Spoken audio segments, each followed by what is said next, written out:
Okay, so now that you have turned this into a widget, you're going to use it to understand how Euler rotations work internally when we're looking at bones or objects. So we're going to look at bones first. So go ahead and zoom out a bit over here and click on this larger axis, do Alt-R to reset the rotation. Click on this smaller axis, do Alt-R to reset the rotation.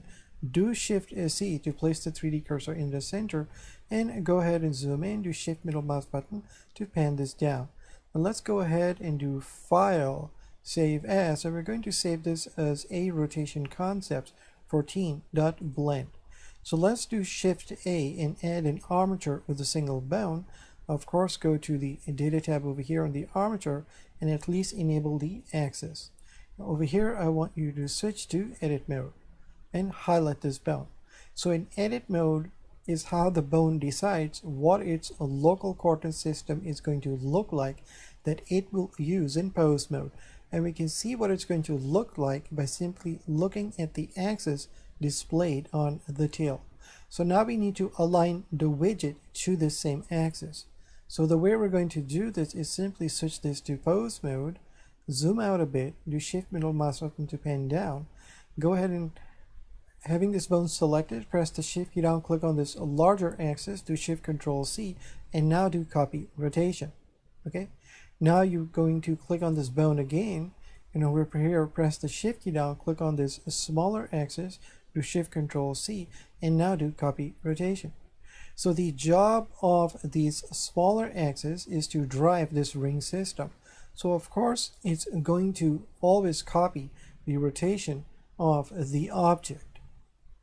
Now, the job of the larger axis is to simply align itself one time to the coordinate system that the bone has established in edit mode.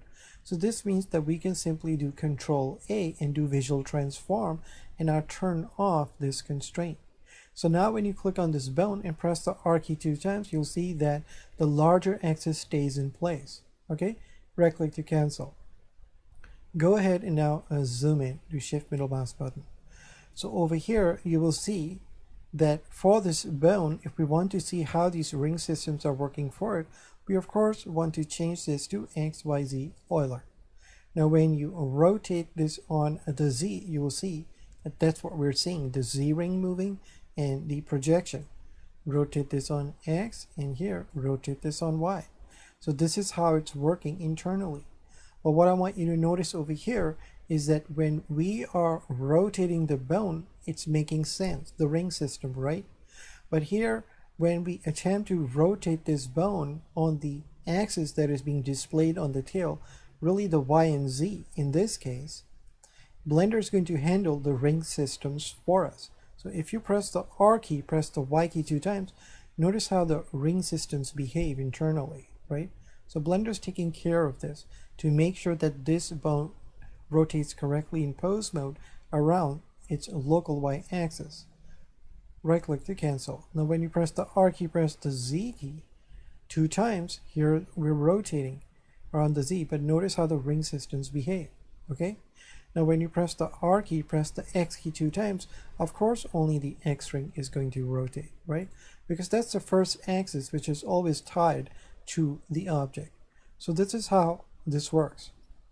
Now do Alt-R to reset the rotation and press the 3 key to go into edit mode. Go ahead and zoom out a bit, do Shift middle mouse button to pan over here. Now what we're going to do is switch to edit mode on this bone, click on this tail and press the R key to rotate like this. So this is how the local coordinate system will be in pose mode. So here, let's go ahead and switch to pose mode. So of course we have to click on this larger axis, click on turn on the rotation, do Control A, do visual transform and turn this off. Now when you click this, you will see that it's going to start the rotation based on how it's set up in this angle. Okay, so this should make sense to you as to how the bone is working.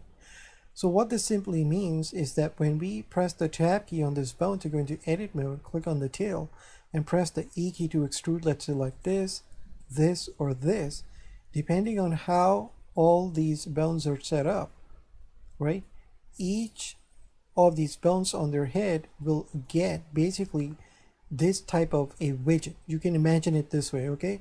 So you can duplicate this widget and put it on the head of all these bones, right? And use the copy rotation to see how this concept is working internally.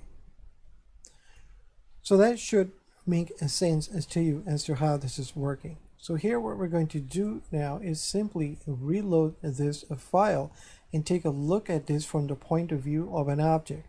So just do Shift A, and now we're just going to add a cube, go to the Object tab, and of course we're just going to change this to wire. So here I'm going to zoom out a bit, having the cube selected, press the Shift key down and only select the smaller axis. Do Shift Control C and do copy rotation. We don't have to do anything on this larger axis because it's already aligned to the World Space Coordinate System that this object is using.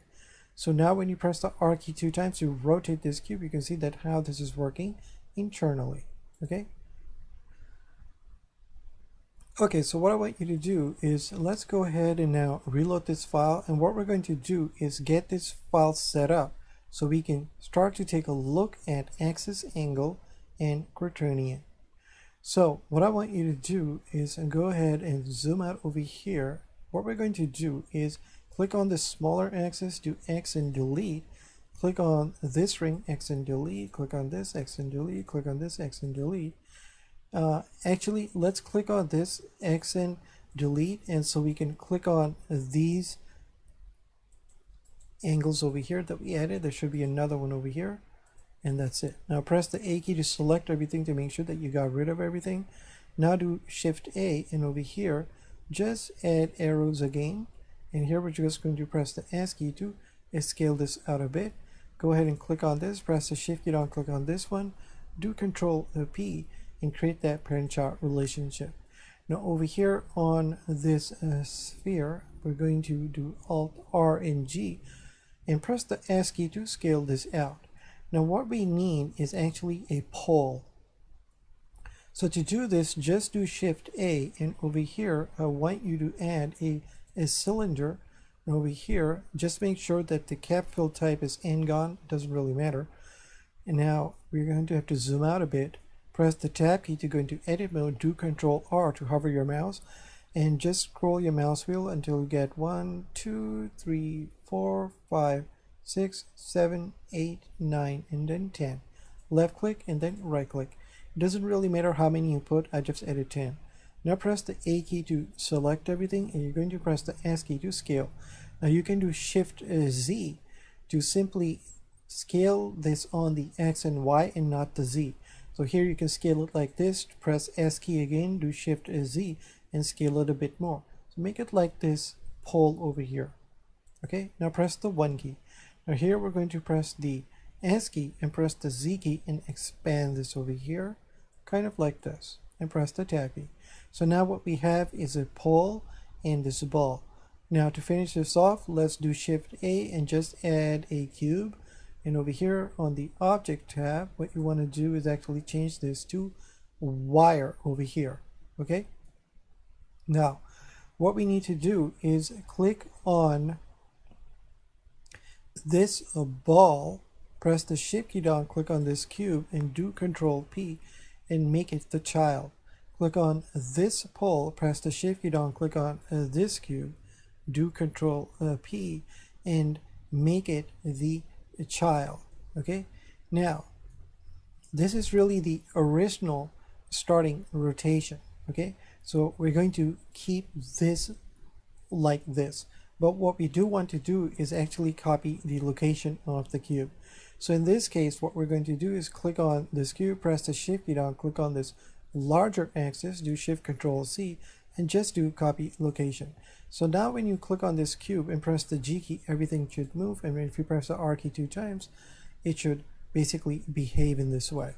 Okay, now go under File, let's just do Save As. We're going to save this as a rotation concept 15.blend. So I will see you in the next lesson. Thank you.